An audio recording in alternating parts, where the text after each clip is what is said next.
اور اب معید پیرزادہ صاحب امریکہ میں موجود ہیں اور وہ یہ سوال اٹھا رہے ہیں کہ ایسے سچویشن میں کیسے $3 ارب کی مدد کی جا سکتی ہے، یا پھر میں ایک پاکستانی شہری ہوں اور وہ کس طرح سے وہاں سے نکل کر یہاں سے نکل کر گئے. تو یہ باتیں بڑی عجیب و غریب سی ہیں. معید پیرزادہ صاحب کے ساتھ جو لوگ موجود تھے وہ بھی یہ $3 ارب کی بات کر رہے تھے. تو ذرا یہیں سے ہی آج ہم اپنے پروگرام کا آغاز کرتے ہیں. شعیب شاہین صاحب میرے ساتھ موجود ہیں پاکستان تحریک انصاف سے، میں بہت شکر گزار ہوں. آپ کے بلال کیانی صاحب موجود ہیں میرے ساتھ پاکستان مسلم لیگ نون سے، اور اس کے ساتھ ساتھ JUI سے حافظ حمداللہ صاحب مجھے جوائن کر رہے ہیں. میں آپ تینوں مہمانوں کی شکر گزار ہوں. آپ دونوں کی اجازت سے ذرا شعیب صاحب سے اس بات کا آغاز کرنا چاہ رہی ہوں. شعیب صاحب، یہ کیا باتیں کی جا رہی ہیں اور کیوں PTI کے لوگ پاکستان مخالف نیریٹو باہر جا کر بنا رہے ہیں سر؟ اس سے نہیں لگ رہا آپ کو سن کر دیکھ کر؟ لیکن پہلی بات تو یہ ہے کہ ڈاکٹر معید پیرزادہ صاحب PTI کے تو ورکر نہیں ہیں، وہ ایک جرنلسٹ ہیں، انڈیپینڈنٹ جرنلسٹ ہیں. جس طرح ماشاءاللہ آپ جرنلسٹ ہیں، آپ کی ایک انڈیپینڈنٹ اپنی اوپینین ہو سکتی ہے. آپ پہ میں چھاپ تو نہیں لگا سکتا کہ آپ PTI کی ہیں یا PMLN کی ہیں یا PDM کی جماعت سے تعلق ہے.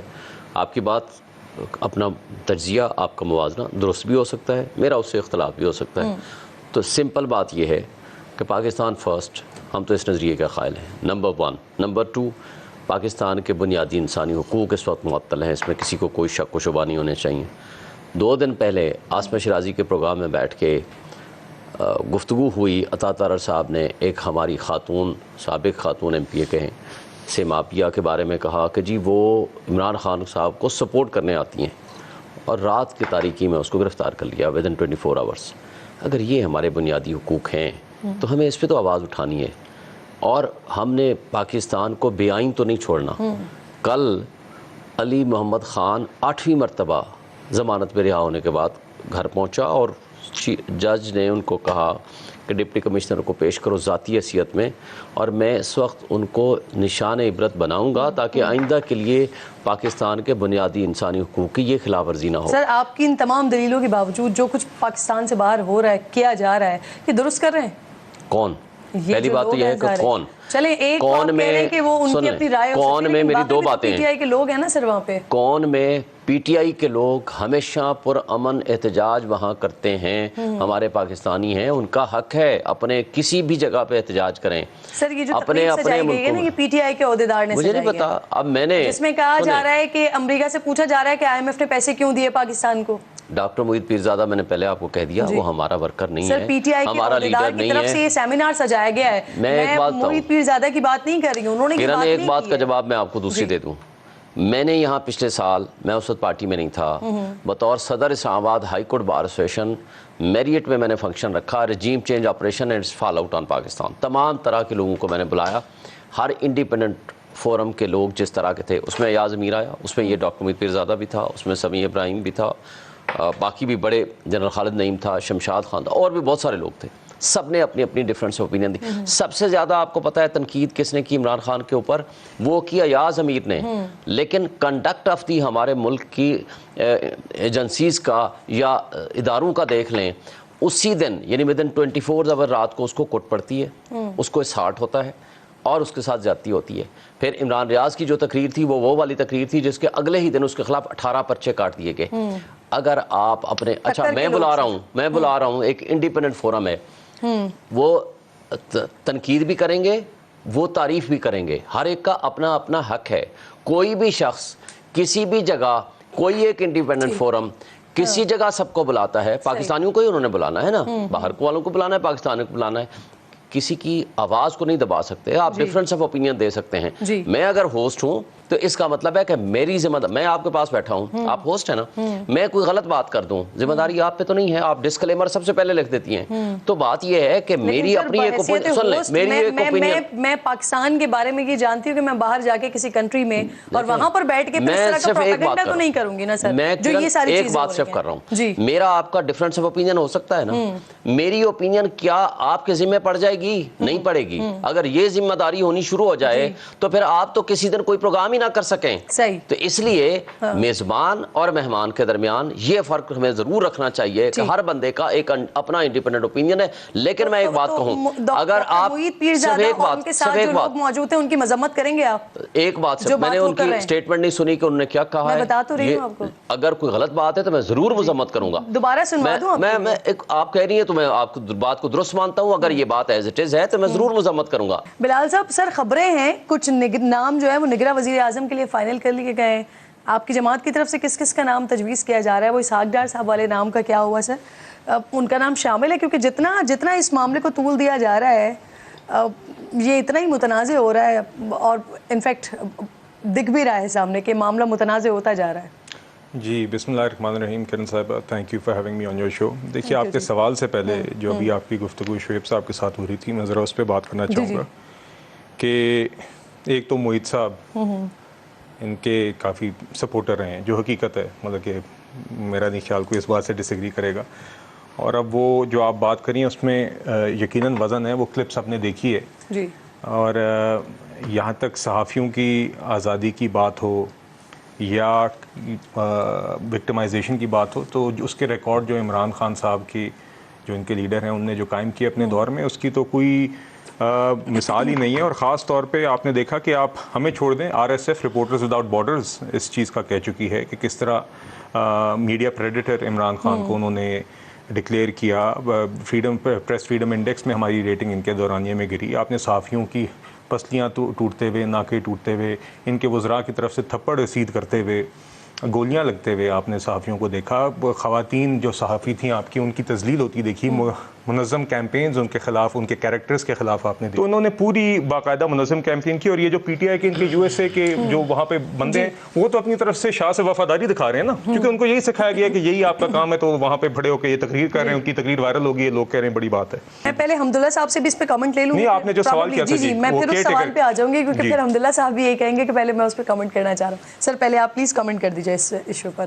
دیکھیے بسم اللہ الرحمن الرحیم, یہ جو آپ نے حوالہ دیا امریکہ میں جس پروگرام کا, جو وہاں PTI کا ایک ورکر یا ایک ذمہ دار ایک کانگریس مین کو کہتے ہیں کہ آپ لوگوں نے کیوں پاکستان کو $3 ارب دیے, اس کا مطلب یہ ہے کہ IMF نے معاہدہ کیوں کیا, یعنی اس پر عمل درآمد کیوں ہوا, امپلیمنٹیشن کیوں ہوا. حالانکہ معاہدہ تو PTI کی حکومت میں ہوا تھا نا, پھر تھوڑا بھی PTI کی حکومت تھی, تو اسی کو چلایا گیا. ایسی حکومت نہیں, اسی کو چلایا.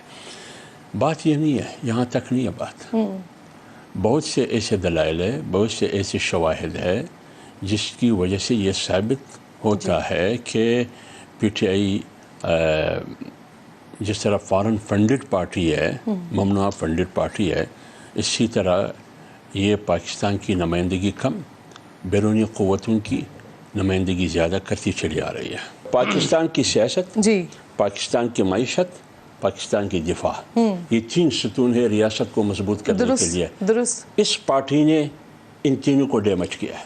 صحیح. سر مجھے شعیب صاحب مجھے جی پچھلے سال سے یہ 15 مہینوں میں ڈیفالٹ کے قریب کون لایا بھائی؟ اس وقت تمام انٹرنیشنل آپ پول اٹھا لو, 5% چانس بھی نہیں تھا ڈیفالٹ کا. آج آپ نہیں سر, آپ کی حکومت میں شبر زیدی صاحب بار بار یہ بات کرتے ہیں, کسی جگہ نہیں ہے. میرے پروگرام میں وہ بار بار کہتے رہے کہ پاکستان ڈیفالٹ کر جائے گا. کر جائے گا والی بات ہے. آج تو آپ زیدی صاحب آپ کی اپنی حکومت میں, آج آپ کا ڈیفنس منسٹر کہتا ہے ہم ڈیفالٹ کر چکے ہیں. اگر یہ حکومت رہتی تو ہم ڈیفالٹ کی طرف چلے جاتے ہیں, ملک تباہ ہو جاتا. ایک ہے چلے جاتے, ایک آپ کا ڈیفنس منسٹر کہتا ہے ہم کر چکے ہیں. یہ فرق ہے نمبر 1. نمبر 2, عمران خان کی مہربانی سے IMF کو آپ سے پیسے ملے ہیں $1 بلین جو ابھی ہوا ہے, ان کی کنسنٹ شامل ہے کہ نہیں ہے؟ اس لیے آپ یہ بات نہ کریں. سر وہ شیورٹی لے لی تھی نا, سن لیں تو دیے نا انہوں نے دیے نا, ان کی مہربانی سے ملا ہے نا, یہ ملک کی خاطر انہوں نے دیا نا. لیکن سر کوئی آپشن بھی تو نہیں تھا نا سر. اس سے آگے جائیں نا, تو اس لیے آپ ان کو ڈسکریڈٹ کرنے کے بجائے کریڈٹ دیں. اس سے آگے آپ صحافیوں کی بات کرتے ہیں. کدھر ہے 75 دن سے عمران ریاض, کس ایجنسی کے پاس ہے کہ بھائی اگر کوئی مقدمہ ہے تو اس کو پیش کرو؟ نہیں ہے تو اس طریقے سے آپ صحافت پہ پابندیاں لگاتے ہیں. یہ بڑا ویلڈ پوائنٹ ہے. مجھے یہ بتائیں, جی آج بھی آپ PTI چیئرمین کا نام نہیں لے سکتے, تصویر نہیں لگا سکتے اس کی. وہ آخر یہ آزادی صحافت کدھر سے آ گئی ہے؟ یہ بنیادی حقوق ہیں آپ کے ملک کے. اچھا آپ مجھے بتا دیں ارشد شریف کے قتل کی آج بھی کوئی رپورٹ سامنے لے آئیں. دور میں دیگر سیاسی جو جماعتوں کے لوگ ہیں ان کے ساتھ بھی یہ سب کچھ ہوتا رہا ہے. دیکھیں میں تو آگے آ رہا ہوں آپ کے آزادی صحافت اور بنیادی حقوق کے خلاف بلیک آؤٹ ہوتا رہا ہے. وہ کہہ رہے ہیں کہ کسی ہم آگے بڑھ جاتے ہیں سر. کل شعیب صاحب یہ تیز ترین قانون سازیاں ہو رہی ہیں آج کل. یہ حکومت جو ہے موجودہ یہ اگلے پچھلے سارے ریکارڈز توڑ رہی ہے. تو اس پہ میں نے بلال صاحب سے ضرور پوچھنا ہے, لیکن آپ یہ بتائیں کہ کل آرمی ایکٹ پر ترمیم والا معاملہ, اس میں 20-25 سینیٹرز پاکستان تحریک انصاف کے, کسی کی طرف سے کچھ نہیں کہا گیا سر, خاموش رہے. تو کیا یہ ڈیسائیڈڈ تھا کہ خاموش حمایت کریں گے اور یہ عمران خان صاحب کی اجازت سے اس بل کی مخالفت نہیں کی گئی ہے سر؟ کیا ہوا ہے؟ پہلی بات تو یہ ہے کہ یہ میرے نالج میں نہیں ہے. مجھے آج ہی صبح پتہ چلا ہے کہ جی وہ انہوں نے مخالفت نہیں کی لیکن حمایت بھی نہیں کی. لیکن وہ اقلیت میں ہیں, نیچرلی اقلیت میں ان کا ووٹ سن لیں نا, ووٹ دینا یا نہ دینا یا مخالفت میں دینا وہ ایکول ہے. اس لیے کہ ان کی مخالفت میں بھی ووٹ ڈال دیں, میننگ دیر بائی جو اکثریت ہے اس میں بل پاس ہونا ہی ہونا ہے, ہونا ہی ہونا ہے. لیکن میرے یہ نالج میں نہیں ہے. تاریخ میں لکھا جاتا ہے سر, میرے نالج میں نہیں ہے. جماعت اسلامی نے, رضا ربانی صاحب نے مخالفت کی, تاریخ میں لکھا جاتا ہے سر. میرے نالج میں نہیں ہے کہ یہ پالیسی ڈیسیژن کوئی تھا یا نہیں تھا. لیکن ایک بات طے ہے کہ اس بل کی حمایت میں ووٹ نہیں دیا. اور دوسری بات میں ایک بات بتاؤں, اس کے اندر جو ایک مشق پڑھ رہا تھا, دیکھیں بات یہ ہے کہ اس میں لکھا ہوا ہے کہ نیشنل سیولین پروجیکٹس کے لیے بھی آپ ان کو پاورز دے سکتے ہیں آرمی ایکٹ کی ترمیم میں, اور اس کا ایفیکٹ ریٹروسپیکٹیو ہوگا. میں اس کا ذاتی طور پر میری ذاتی رائے ہے اب یہ, کیونکہ پالیسی ڈیسیژن مجھے نہیں پتا, ابھی تک اس میں کوئی اسٹیٹمنٹ آئی نہیں, نہ ہی میں خان صاحب سے اس بارے میں ڈسکس ہوئی ہے, نہ کسی کمیٹی میں ڈسکشن ہوئی. میں اس لیے اس کا مخالف ہوں کہ آپ اگر سیولینز کا کام اسٹیبلشمنٹ کے حوالے کر دیں گے تو سیکیورٹی ایشوز پہلے ہی ہمارے ملک کے اس قدر زیادہ ہیں, اور آج آپ کی دہشت گردی اتنی زیادہ ہے, اتنے پرابلمز ہیں ہمارے, تو سیولین سپریمیسی کا تقاضا بھی یہی ہے کہ آپ سیولینز کی جو گورننس ہے اس کو امپروو کریں, یہ ریکارڈ کا حصہ بنایا جا سکتا تھا ویسے اگر میری تو اپنی رائے ہے, میں آپ کو دے رہا ہوں. آپ نے میرے سے سوال کیا, میں آپ کو رائے دے رہا ہوں. رائٹ فرام دی بگننگ آج تک میرا ہمیشہ سے یہ مطالبہ اور میری یہ رائے رہی ہے کہ کبھی بھی آپ جس ادارے کا جو کام ہے اس کو وہ کرنا چاہیے. ہمارے ملک کی اسٹیبلشمنٹ کا جو کام ہے وہ ان کو کرنا چاہیے. ہماری آرمی ملک کے بارڈر سنبھالے, ملک کی سیکورٹی کو ٹھیک کرے, اگر کہیں ضرورت ہے دہشت گردی کے معاملات کو روکنے کے لیے, اور ان کی انٹیلیجنس ادھر کام کرنا چاہیے. آپ کا پوائنٹ آ گیا, بالکل ٹھیک ہے. بلال صاحب یہ بڑی تیز ترین قانون سازیاں ہو رہی ہیں, بڑی جلد بازی میں چیزیں ہو رہی ہیں. کل بھی پاکستان پیپلز پارٹی کے لوگ کہہ رہے تھے کہ جلد بازی میں چیزیں نہیں ہونی چاہیے, لیکن ہوئی, قانون سازیاں ہو رہی ہیں. تو آپ لوگ یہ جو ایکسٹینشن والے معاملے پر بار بار یہ کہتے رہے ہیں کہ میاں صاحب نے نہ کبھی ایکسٹینشن دی, نہ کبھی وہ ایکسٹینشن کی حمایت کرتے ہیں. اب تو یہ معاملہ ایکسٹینشن سے ریٹینشن تک آ گیا ہے. پھر اس وقت جب یہ ایکسٹینشن والا معاملہ چل رہا تھا تو اس وقت سے لے کر آج تک یہ بار بار کہا جاتا ہے کہ میاں صاحب کی حمایت نہیں تھی, میاں صاحب کی حمایت کے بغیر ہی پارلیمنٹ میں آپ لوگوں کی طرف سے سارے ووٹس دے دیے گئے تھے اس ساری ترمیم کے معاملے پر. اب تو یہ آرمی ایکٹ میں مزید جو ترمیم ہو گئی ہے تو اس پہ میاں صاحب کی حمایت ہے, یا پھر آپ لوگ یہی کہیں گے کہ میاں صاحب راضی نہیں تھے اور پھر ہمیں کرنی پڑ گئی؟ جی, جس حد تک مجھے اس بل کا یا اس آرمی ایکٹ میں امینڈمنٹ کا علم ہے, جی یہ سب سے پہلے تو دس افیکٹس جو آپ کے صرف آرمی کے جو حاضر سروس سے ریٹائرڈ افسران ہیں, اور اس میں جو تجاویز بھی آئی تھیں آئی بلیو آرمی کی طرف سے خود آئی ہیں جی. اور اس میں جو 2-3 مین چیزیں ہیں وہ یہ ہیں کہ ایک تو یہ کہ کوئی ڈول نیشنل جو ہے وہ فوج میں سرو نہیں کر سکتا, اور اس کی ایک آبویس ریزن ہے کہ آپ کی لائلٹی ٹو دا اسٹیٹ آتی ہے اور انڈیوائڈیڈ لائلٹی ہونی چاہیے. دوسری بات یہ ہے کہ جو افسران اور یہ جو سول سرونٹس پہ آلریڈی لاگو ایک چیز ہوتی ہے کہ جو فوج میں سرو کرتے رہے ہیں آفیسرز, وہ ریٹائرمنٹ کے بعد کم از کم 2 سال تک سیاست میں حصہ نہیں لے سکیں گے. اور وہ افسران جو سینسٹیو پوسٹس میں ہیں, مثال کے طور پہ انٹیلیجنس پوزیشنز میں یا نیوکلیئر پروگرام میں, تو وہ 5 سال تک. دیکھیے یہ حکومت نے بل لے کیا جی, ادارے کی ریکمنڈیشن پہ کیا ہے, تو وہ حکومت ہاں جی اب پرائم منسٹر نے اور حکومت سر انٹرم سیٹ اپ کے لیے آپ لوگ جا کر میاں صاحب اور زرداری صاحب ڈیسائیڈ کر رہے ہیں, لیکن یہاں پر اگر کوئی تجاویز آ رہی ہیں یا یہاں پر اگر کوئی قانون سازی ہو رہی ہے تو اس میں آپ کہہ رہے ہیں کہ بتائیں نا میاں صاحب کی حمایت ہے یا نہیں؟ میں نے آپ کو اس طرح کی قانون سازیاں تو normal course of parliamentary business اور گورنمنٹ بزنس میں آتی ہیں. آپ نے اس دن پیمرا بل میں دیکھی ہے, دیگر امینڈمنٹس تو لیجسلیشنز آتی ہیں, بل آتے ہیں آرمی ایک ادارہ ہے جس کے کچھ افسران ہیں, ان کی اپنی سروسز آفیسرز کی سروس سے ریلیٹڈ کچھ میٹرز ہیں, کچھ تجاویز آئی ہیں. تو ڈے ٹو ڈے میٹرز جو ہیں اس طرح روزانہ کی بنیاد کے اوپر ہر چیز حکومت تو نہیں, مطلب کہ کچھ چیزیں ہوتی ہیں جو لارجر پولیٹیکل کانٹیکس میں کچھ ڈیسیجنز ہوتی ہیں, یقیناً اس پہ مشاورت قائدین کی لی جاتی ہے. ہماری پارٹی کے قائد میاں محمد نواز شریف صاحب ہیں, تو میرے علم میں نہیں ہے کہ ان سے اس معاملے اسپیسیفک معاملے پہ ہوئی ہے, مگر اس طرح کے تو دیگر امینڈمنٹس یا جسے کہتے ہیں پارلیمنٹ میں جو بزنس ہوتا ہے وہ ہوتا ہے. حمداللہ صاحب, یہ جب ایکسٹینشن والا معاملہ ہو رہا تھا اس وقت ان ترامیم کے وقت جے یو آئی کی طرف سے مخالفت کی گئی تھی, تو ابھی جو ترامیم ہو رہی ہیں آرمی ایکٹ میں جو ہو گئی ہیں, تو سر اس میں آپ کی حمایت, آپ لوگ بالکل ہی خاموش ہیں, تو آپ کی حمایت حاصل ہے یا نہیں؟ دیکھیے اس کے لیے جو آپ کی بات صحیح ہے, جب جنرل باجوہ صاحب کا ایکسٹینشن ہو رہا تھا اس وقت جمعیت علماء اسلام نے برملا اس کی مخالفت کی. آج وہی پارٹیاں سب کہتے ہیں کہ ہم سے غلطی ہوئی. جو سب سے زیادہ اس پہ دلچسپی لیتے تھے وہ پی ٹی آئی تھی, وہ کہتے ہیں کہ غلطی ہو گئی. اور جہاں تک آپ نے ابھی آرمی ایکٹ کی بات کی, یہ آرمی ایکٹ میں کیا ترامیم ہوئی ہے, کس نوعیت کی ہے, اگر اس میں ایک حصہ یہ ہے جیسے بلال بھائی نے کہا کہ ڈیول نیشنل جو دوہری شریعت کے حامل ہے وہ فوج میں نہیں ہونا چاہیے. بالکل, اگر سیاستدان پر یہ پابندی ہے کہ وہ پارلیمنٹ کا ممبر نہیں بن سکتا اگر وہ ڈیول نیشنل ہو, دوہری شریعت کا حامل ہو. یہ تو ہم نے اس وقت بھی جب 2013 اور 2014 میں اس حوالے سے ایک قانون سازی کی کوشش ہوئی کہ دوہری شریعت کا حامل پارلیمنٹ میں آ سکتا ہے. اس وقت رحمان ملک اللہ مغفرت کرے, ان کا مسئلہ تھا یا کس کا تھا, تو اس کے تو ہم حق میں ہے. بیوروکریسی بھی کی پوسٹوں پر جو ہوتے ہیں وہ بھی ڈیول نیشنل نہیں ہونا چاہیے. آپ نے ججوں کا جج بھی ڈیول نیشنل نہیں ہونا چاہیے. جو بھی دوسرے ابھی دیکھیں نا, گزشتہ حکومت میں آپ نے دیکھا پی ٹی آئی کی حکومت میں درجن سے زیادہ وہ لوگ کیبنٹ میں بیٹھتے رہے جو ڈیول نیشنل تھے. انہوں نے اس کی آئین کا, ان کی وفاداری کا بھی حلف لیا تھا اور یہاں بیٹھے تھے. تو کیا کرنے کے لیے وہی لوگ آج ایک بھی نہیں ہے, سارے چلے گئے. اور جہاں تک آپ نے بات کی کہ جمعیت علماء اسلام نے اس کی حمایت کی یا نہیں کی, دیکھیے پارلیمانی کمیٹی میں یہ ساری پارٹیاں تھیں. جب یہ آرمی ایکٹ وہ پارلیمنٹ میں لا رہے تھے اس میں جے یو آئی بھی تھی.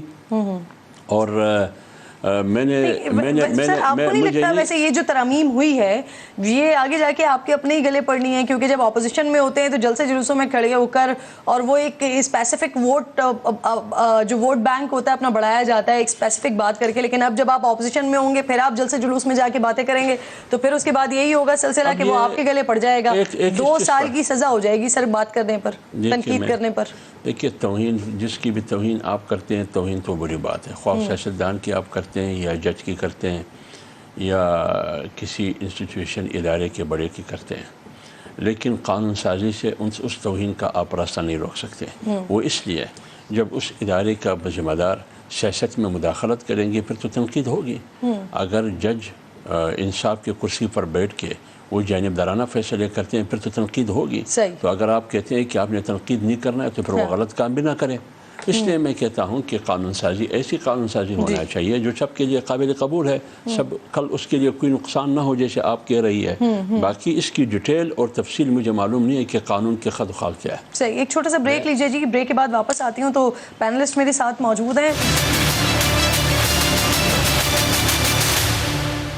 پروگرام میں ایک بار پھر خوش آمدید آپ کو کہتی ہوں ناظرین. پاکستان میں نگراں حکومت کا قیام اور صدر کی جانب سے منتخب حکومت کو برطرف کرنے کی تاریخ ساتھ پروان چڑھی ہے.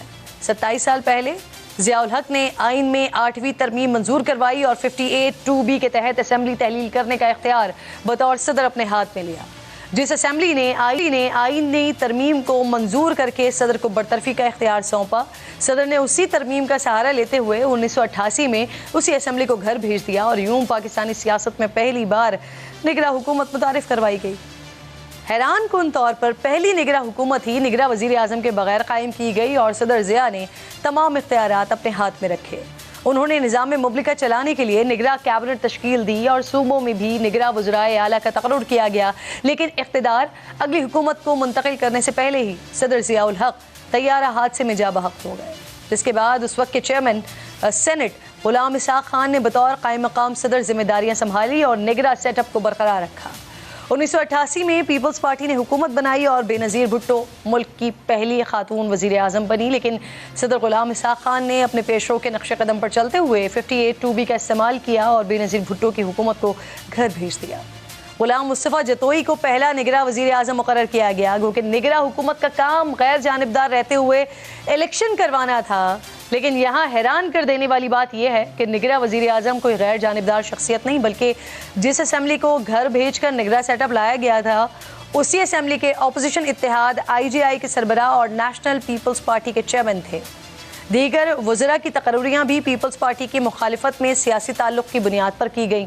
ان اراکین میں سے 3 افراد غلام حیدر وائن پنجاب، میر افضل خان NWFP اور جام صادق سندھ کے وزیر اعلیٰ منتخب ہوئے، یعنی جن کی نگرانی میں الیکشن ہوئے وہی منتخب ہو کر وزرائے اعلیٰ بن گئے۔ 1993 میں صدر غلام اسحاق خان نے اپنی روایت کو برقرار رکھتے ہوئے ایک بار پھر منتخب وزیر اعظم نواز شریف اور ان کی حکومت کو گھر بھیج دیا۔ بلخ شیر مزاری کو نگراں وزیر اعظم مقرر کیا گیا اور اس بار بھی نگراں وزیر اعظم کوئی غیر جانبدار شخصیت نہیں، بلکہ برطرف وزیر اعظم کی اپنی جماعت پاکستان مسلم لیگ میں ان کے مخالف گروپ کے سربراہ تھے۔ بلخ شیر مزاری جو کابینہ تشکیل دی انہوں نے، اس میں زیادہ تر افراد کا تعلق پیپلز پارٹی سے تھا، یہاں تک کہ بے نظیر بھٹو کے خاوند آصف علی زرداری بھی اسی کیبنٹ کا حصہ تھے۔ لیکن یہ سیٹ اپ زیادہ دیر چل نہیں سکا اور سپریم کورٹ نے صدر غلام اسحاق کے اقدام کو غیر قانونی قرار دیتے ہوئے نواز شریف کی حکومت کو بحال کر دیا۔ سپریم کورٹ سے بحالی کے باوجود حکومت نہ چل سکی اور چند ہفتوں بعد ہی وزیر اعظم نواز شریف اسمبلی تحلیل کرتے ہوئے مستعفی ہو گئے اور معین قریشی کو نگراں وزیر اعظم مقرر کیا گیا۔ یہ پہلی بار تھا جب ملک میں حقیقی معنوں میں ایک غیر جانبدار شخصیت کو نگراں وزیر اعظم مقرر کیا گیا۔ عالمی بینک میں کام کرنے والے معین قریشی امریکہ میں مقیم تھے اور ذمہ داریاں سنبھالنے کے لیے ہی پاکستان آئے تھے۔ ان کی کیبنٹ میں شامل دیگر وزراء کی تقرریاں بھی سیاسی بنیادوں پر نہیں کی گئیں، بلکہ سول اور عسکری اداروں میں خدمات ادا کرنے والے ریٹائرڈ افسران کو چنا گیا تھا۔ اس نگراں حکومت نے صدارتی آرڈیننس کے ذریعے انتخابی قوانین میں کئی ترامیم کی، کفایت شعاری کے اقدامات اٹھاتے ہوئے وزیر اعظم اور وزرائے اعلیٰ کے پلاٹ دینے کے اختیارات کو ختم کیا، 10 سفارت خانوں کو بند کیا اور 15 وزارتوں کو بیک جنبش قلم ختم کر دیا۔ 1996 میں بھی جب ایک بار پھر بے نظیر حکومت کو گھر بھیجا گیا تو اس بار نگراں وزیر اعظم کے لیے نظر کرم ملک معراج خالد پر ٹھہری، جو کبھی ذوالفقار علی بھٹو اور بے نظیر بھٹو کے ساتھی ہوا کرتے تھے، لیکن وقت کے ساتھ ساتھ ان کے خیالات اور سوچ بدل چکی تھی۔ ان کی غیر جانبداری پر اس وقت انگلیاں اٹھیں جب ان کی کیبنٹ کے وزیر قانون فخر الدین جی ابراہیم نے سابق وزیر اعظم نواز شریف اور صدر فاروق لغاری کے درمیان مبینہ ڈیل کو بے نقاب کرتے ہوئے استعفیٰ دے دیا۔ 1999 میں منتخب حکومت کا تختہ الٹ دیا گیا اور army chief general Pervez Musharraf نے اقتدار پر قبضہ کر لیا۔ 2002 میں ناظرین ملک میں عام انتخابات ہوئے اور پہلی بار اسمبلی نے اپنی مدت مکمل کی۔ آمریت کے سائے میں اسمبلی نے جمہوریت کی طرف پیش قدمی تو کی، لیکن نگراں وزیر اعظم کے تقرر کا طریقہ کار نہیں بدل سکا۔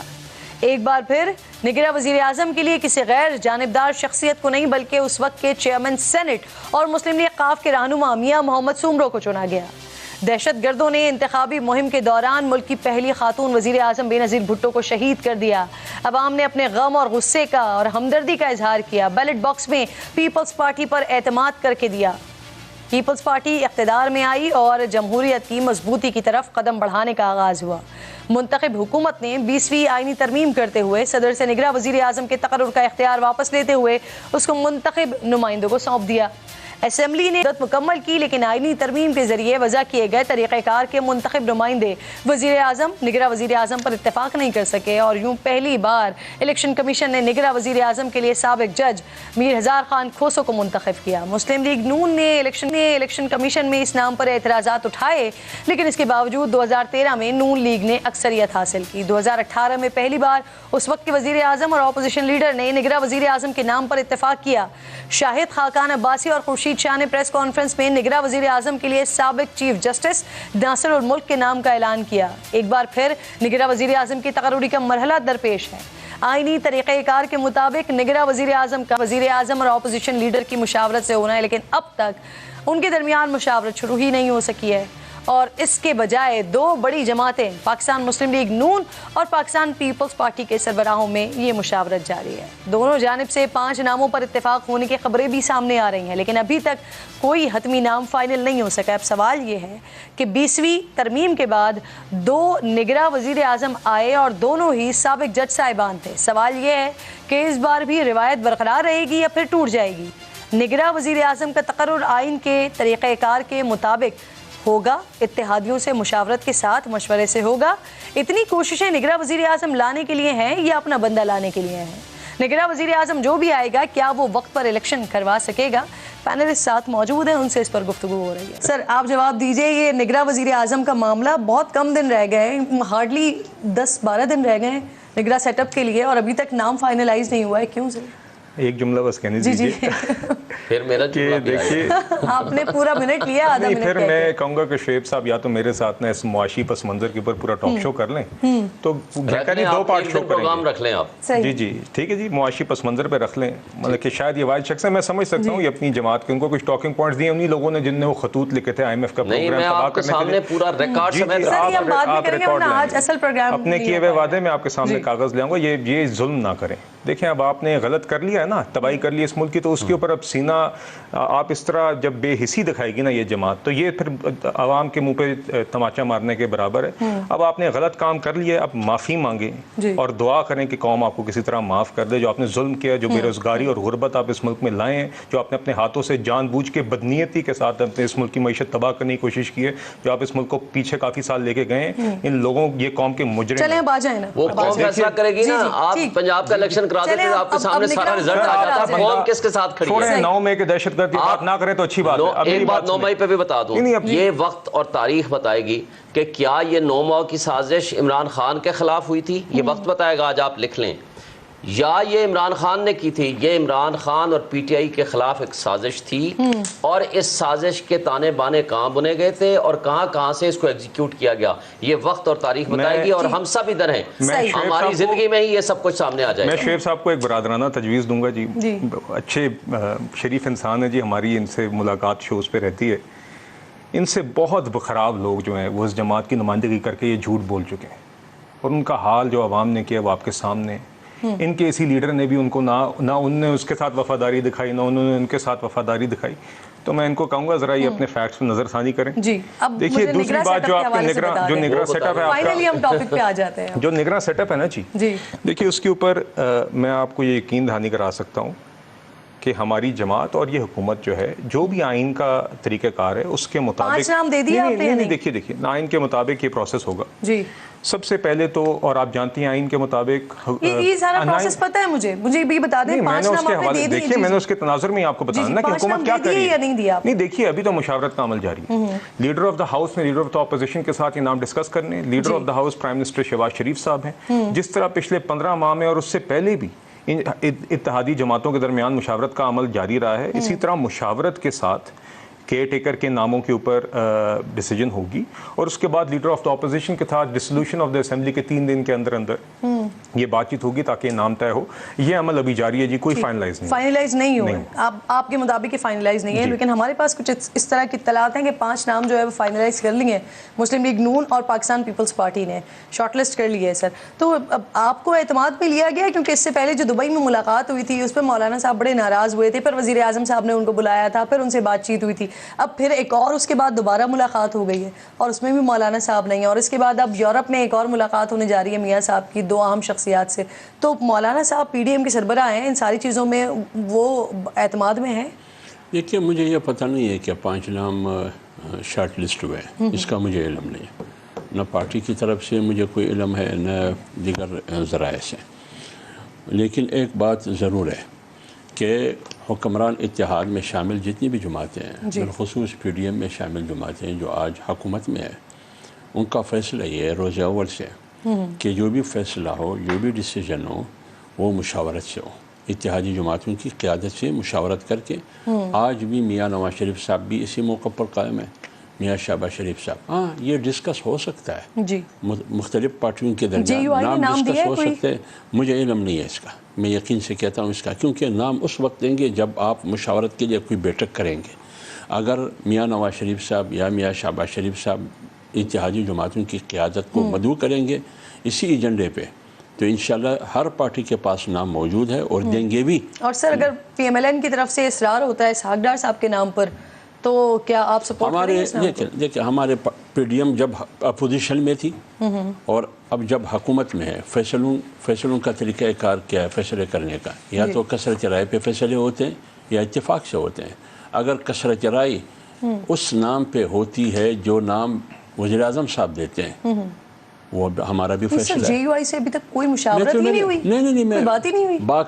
باقاعدہ رسمی طور پر آفیشلی طور پر جو بیٹھک جو مجلس بلایا جاتا ہے اسی موضوع پر وہ تو ابھی تک نہیں ہوا ہے. ہاں یہ ہو سکتا ہے کہ مشاورتی committee P M L N نے تشکیل دی ہے انآفیشلی انہوں نے ڈسکس کیا ہوگا مولانا صاحب کے ساتھ لیکن یہ نہیں ہے ڈسکشن وہ ہے کہ جب آپ بیٹھک بلائیں گے پارٹیاں بیٹھیں گی یا ہر پارٹی کے ساتھ باقاعدہ بیٹھ کے آفیشلی طور پر کہ کیا نام آپ دے سکتے ہیں آپ تجویز کر سکتے ہیں. ہماری طرف سے یہ ہے اکثریت جو بھی فیصلہ کرے گی یا اتفاق سے وہی نام ہوگا وہ تجویز کردہ پیپلز پارٹی کا ہو یا نواز شہباز شریف صاحب کا ہو پی ایم ایل این کا یا جے یو آئی کا لیکن جائے گا اتفاق. اسحاق ڈار صاحب آپ لوگوں کے لیے قابل قبول ہوں؟ دیکھیے میں ایک بات کر لوں جی اگر آپ مجھے اجازت دیں.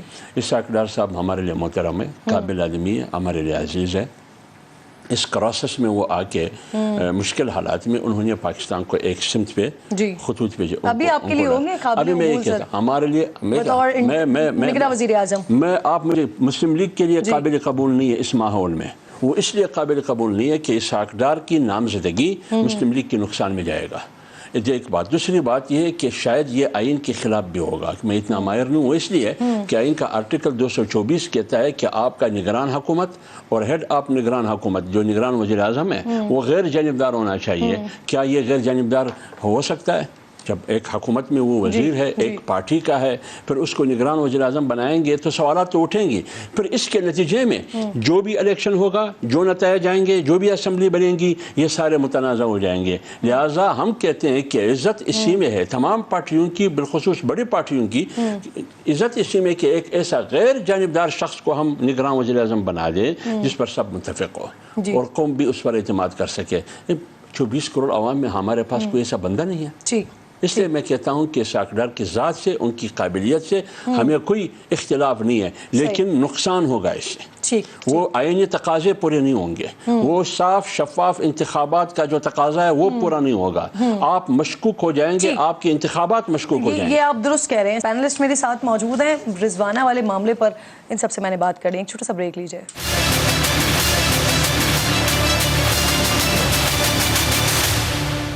ایک اور افسوسناک واقعہ آپ کے سامنے رکھتے ہیں بلکہ افسوسناک کلمناک ہولناک شرمناک شاید لفظ کم پڑ جائیں لیکن ایک جج کے گھر میں کم سن گھریلو ملازمہ پر تشدد اور ناانصافی پر بات نہ ہو سکے بیان نہ ہو سکے. یہ افسوسناک واقعہ چند روز قبل اس وقت سامنے آیا جب تشدد کا شکار 14 سالہ رضوانہ کو سرگودا کے ہسپتال منتقل کیا گیا. بچی کے سر اور چہرے پر گہرے زخم تھے. دانت ناک بازو ٹانگیں اور پسلیاں ٹوٹی ہوئی تھیں. اسپتال انتظامیہ کے مطابق یہ زخم نئے نہیں بلکہ کافی پرانے ہیں. یعنی بچی پر تشدد پہلی بار نہیں ہوا بلکہ یہ سلسلہ کافی عرصے سے جاری تھا. پنجاب حکومت نے معاملے کا نوٹس لے لیا ہے. بچی کو فوری طور پر لاہور منتقل کیا گیا ہے جہاں بچی کے علاج کے لیے بورڈ تشکیل دیا گیا ہے. ڈاکٹر نے علاج شروع کیا ہے. چیک اپ کے بعد پتہ چلا کہ عرصے سے علاج نہ ہونے کے باعث بچی کے سر کے زخموں میں کیڑے پڑ گئے ہیں. انفیکشن آنکھوں میں اتر گیا ہے. گردے اور جگر متاثر ہو گئے ہیں. تشدد سے لڑکی کا ذہنی توازن بھی نارمل نہیں رہا ہے. ڈر خوف اور شدید زخموں کے باعث بچی بات کرنے سے بھی قاصر ہے. والدین کے مطابق انہوں نے بچی کو 6 مہینے پہلے سول جج اسلام آباد عاصم حفیظ کے گھر پر کام پر رکھوایا تھا. جج کی اہلیہ نے زیور چوری کے الزام میں بچی پر بہیمانہ تشدد کیا اور حالت بگڑنے پر والدہ کو بس اڈے پر بلایا اور بچی کو حوالے کر دیا. بچی کے والد کی درخواست پر پولیس نے مقدمہ درج کر لیا ہے. پولیس نے اب بچی کا بیان بھی ریکارڈ کیا ہے جس میں بچی نے بتایا ہے کہ جج کی اہلیہ اسے ڈنڈوں سے مارتی تھی, بھوکا اور پیاسا رکھتی تھی. ڈر کی وجہ سے وہ والدین کو کچھ بھی نہیں بتا پاتی تھی. بچی کے والد کا کہنا ہے کہ وہ پولیس کو دی گئی درخواست پر قائم ہے. صلح کی باتیں جھوٹی ہیں. بچی کے ساتھ ظلم ہوا ہے, انہیں انصاف چاہیے. ملزمہ کی تلاش میں کئی مقامات پر چھاپے بھی مارے گئے لیکن کوئی کامیابی نہیں ملی ہے. حیران کر دینے والی بات یہ ہے کہ یہ ملزمہ سومیہ عاصم جو پولیس کو نہیں مل سکیں، اس نے گزشتہ روز لاہور ہائی کورٹ سے حفاظتی ضمانت حاصل کر لی ہے۔ عدالت نے اسلام آباد پولیس کو ملزمہ کو 1 اگست تک گرفتار کرنے سے روک دیا ہے۔ دوسری طرف اسلام آباد پولیس کا کہنا ہے کہ چائلڈ لیبر قانوناً جرم ہے، مقدمے میں اس کی دفعات بھی شامل کی جا سکتی ہیں۔ اگر پولیس واقعی ایسا کرنا چاہتی ہے تو مقدمے میں صرف سومیہ عاصم کو نامزد کیوں کیا گیا ہے؟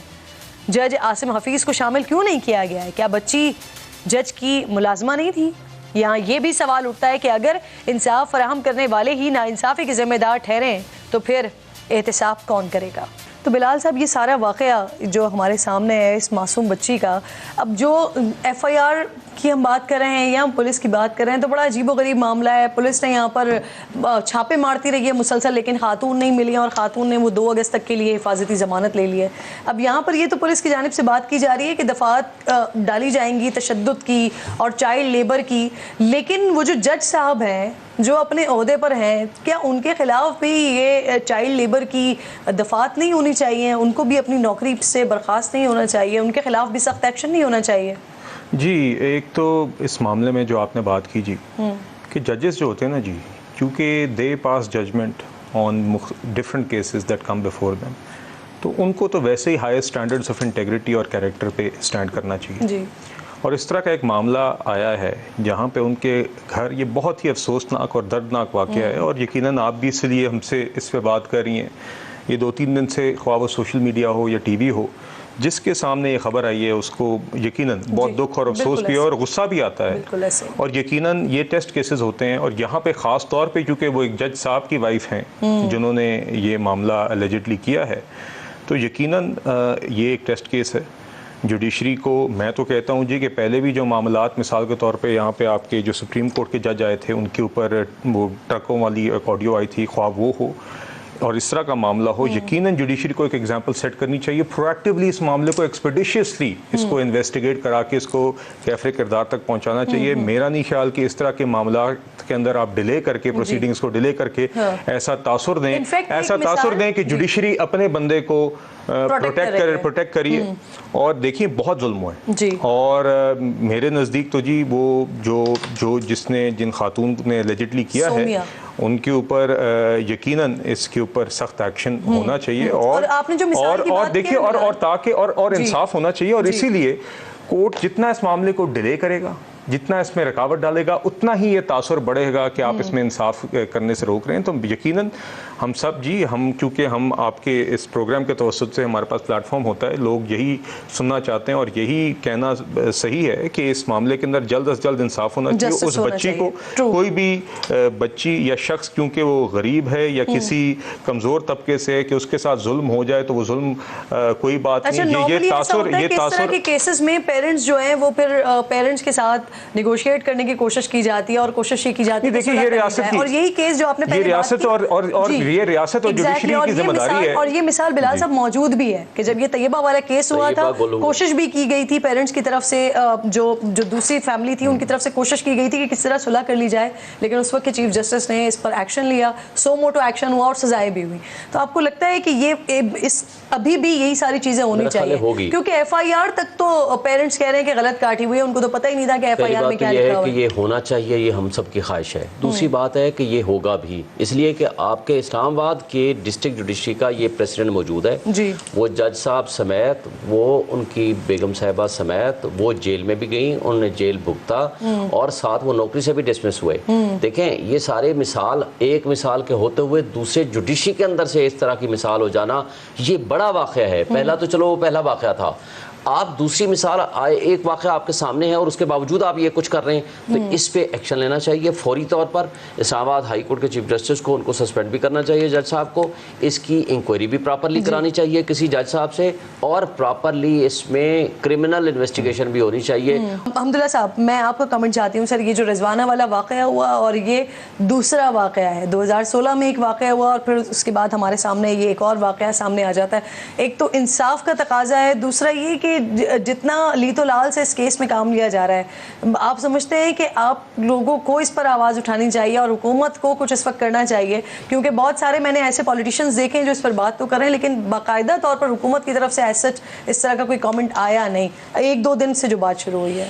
دیکھیے کرن بھی بات یہ ہے کہ یہ ایک عام آدمی کے گھر میں یہ رضوانہ نامی لڑکی کے ساتھ جو تشدد ہوا ہے یہ عام گھر میں نہیں ہوا ہے، بلکہ یہ ایک جج صاحب کے گھر میں ہوا ہے، اور جج صاحب کے گھر میں ان کی وائف، ان کی اہلیہ نے یہ تشدد کیا ہے، اور تشدد وہ تشدد کی ہے جو ایک انتہا کی اس تشدد کی۔ جتنا بھی آپ مذمت کریں یہ کم ہے، لیکن مذمت سے یہ مسئلے حل نہیں ہوں گے۔ حکومت کی اپنی ذمہ داری ہوتی ہے، قانون سازی کرے، وہ سخت قانون سازی کرے۔ قانون تو ہے، عمل درآمد نہیں ہے۔ ابھی اگر قانون ہے تو عمل درآمد ہونا چاہیے۔ اب ججز کو یہ ہونا چاہیے جو اوپر بیٹھے ہوئے جج ہیں کہ اس جج کے گھر میں جو کچھ ہوا اس کو وہ عبرت کا نشان بنا ہے، تاکہ آئندہ کوئی بھی جج اپنی نظروں کے نیچے اپنی اہلیہ کے ہاتھوں اس قسم کی مظلوموں پر تشدد کوئی جرات ہی نہ کر سکے۔ اس قسم کی سزا ہونی چاہیے۔ ایک مثال تو قائم کرے نا کہ آپ کو بھی یقین ہو، مجھے بھی یقین ہو، کہ ایک عام آدمی کو یقین ہو۔ آپ کے خیال میں کتنے گھروں میں کتنی بچیاں ہوں گی جو 3 ہزار روپے پہ وہ کام کرتی ہیں، صبح 6 بجے وہ آتی ہیں، رات 2 بجے 9 بجے 10 بجے وہ چلی جاتی ہیں اپنے گھر، 24 گھنٹے کی ملازمہ ہوتی ہیں۔ پھر وہ دیکھیں نا، جج کو تو معلوم تھا کہ یہ لڑکی یہاں گھر میں پڑی ہے، کیوں پڑی ہے، اس کے ساتھ کیوں یہ تشدد ہوا، کیوں ہوا، آپ کو اجازت کس نے دی؟ لیکن ابھی سنا ہے کہ لاہور ہائی کورٹ نے، جج صاحب نے ان کو ضمانت بھی دی۔ میں تو کہتا ہوں کہ خاتون ہو، مرد ہو، جج ہو، سیاستدان ہو، جو بھی ہو، اس کو عبرتناک سزا ملنی چاہیے۔ ماضی قریب کی مثال موجود ہے، یعنی اسی اسلام آباد جوڈیشری کی 3 سال پہلے سزا ایک بھگت کے آئے ہیں جج صاحب، اور اس کے باوجود سیکنڈ ریپوٹیشن ہو جائے اسی جوڈیشری میں، یہ قابل افسوس بات ہے۔ بہت شکریہ، بہت شکریہ آپ تینوں مہمانوں کی، شکر گزار ہوں۔ آپ پروگرام میں تشریف لائے، وقت ختم ہو گیا ہے۔ انشاءاللہ ناظرین سے کل ملاقات ہوگی۔ اپنا اور اپنے ملک کا خیال رکھیے۔ اللہ نگہبان۔